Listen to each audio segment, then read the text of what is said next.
Am I losing it? I really wish this were all bullshit. This is over a year of information and I'm so overwhelmed.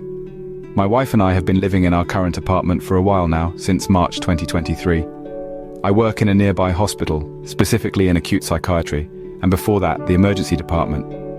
I want so badly to say all of this is anxiety, stress, or even the beginnings of schizophrenia, but I don't think there's a psychiatric explanation for this. Our living room sits in front of a long hallway with a corner at the end of it. The couch looks down this hallway. The hallway has no windows or anything in it, it's completely bare. This hallway is also the bane of my existence. Since moving in back in March of last year, I would see and hear things in the apartment. This is not unfamiliar to me, as when I was young, I would see things in the corners of my eyes due to untreated anxiety. This is the explanation I gave myself for months. The things I saw and heard gradually became more extreme. One such example being that I frequently saw a pale woman with long, thin hair in the hallway, peeking beyond the corner, completely still. She became more and more vivid, and I saw her night and day. Not once did I mention her to my wife, until one night in June, where she began to move while we sat on the couch looking down the hallway. I told her that I must be exhausted, because I saw a woman in the hallway. She calmly brought me into our bedroom and shut the door. Other things that happened around that time were more tame. Doors opening and closing by themselves, heavy footsteps following me around the house, whispers of my name or my wife's behind me. I was under the impression that I alone experienced these things, and that they could be explained by the wind and noises in the building. It wasn't until July of 2023 that everything fell apart. My wife returned from work and was using the bathroom while I cooked her dinner. From the kitchen I heard her repeatedly saying my name, and that I didn't need to knock on the door to come into the bathroom. I went to the bathroom and confronted her, saying I was far from the bathroom. She went pale, insisting that I was lying, and that I was outside the bathroom door.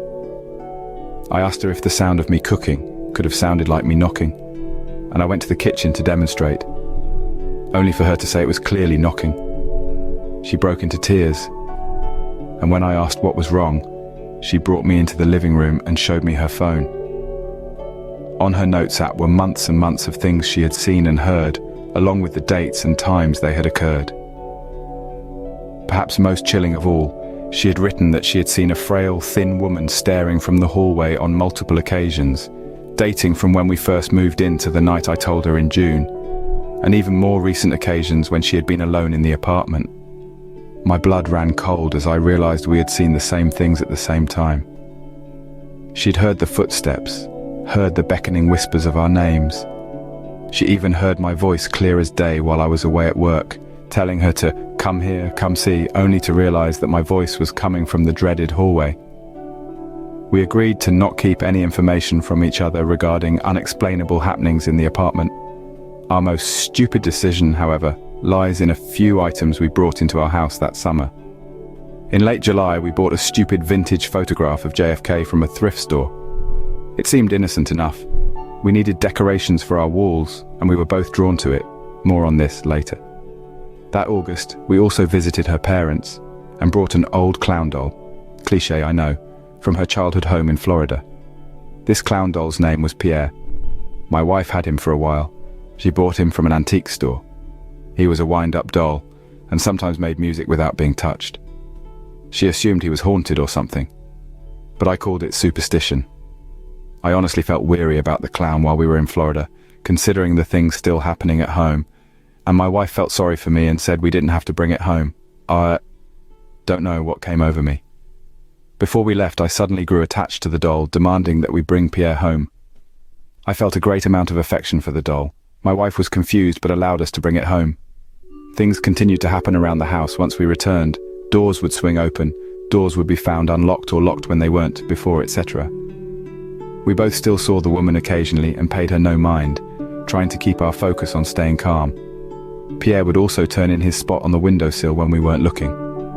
Great, right? On September 2nd, 2023, my wife and I returned from a night out. It was pitch black in the apartment. My wife locked the door behind me as I stepped into the living room to turn the lights on. What I saw made me furious. I asked my wife if she thought what she did was funny. She was obviously confused, asking what I was talking about. I pointed tearfully down the hallway, and where the frail woman usually stood, sat Pierre. My wife froze, and she began to sob. I knew then that she wasn't messing with me. I stomped down the hallway and grabbed Pierre off the floor. The doll began to make a terrible screeching sound, a noise I had never heard the old wind-up clown make. I ran outside with the doll and threw it as hard as I could into the dumpster. I returned inside, shaken. We stayed up all night.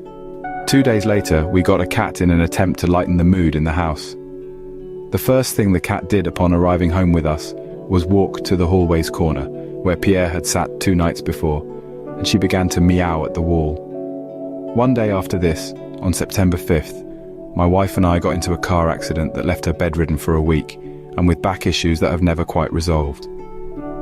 As months passed, things somewhat calmed around the house. The apartment was never completely normal. We still heard whispers and footsteps. The woman made less frequent appearances once we got the cat. We decided on January 10th, 2024, to throw the picture of JFK out. It didn't fit our house anymore, and frankly, it was creepy.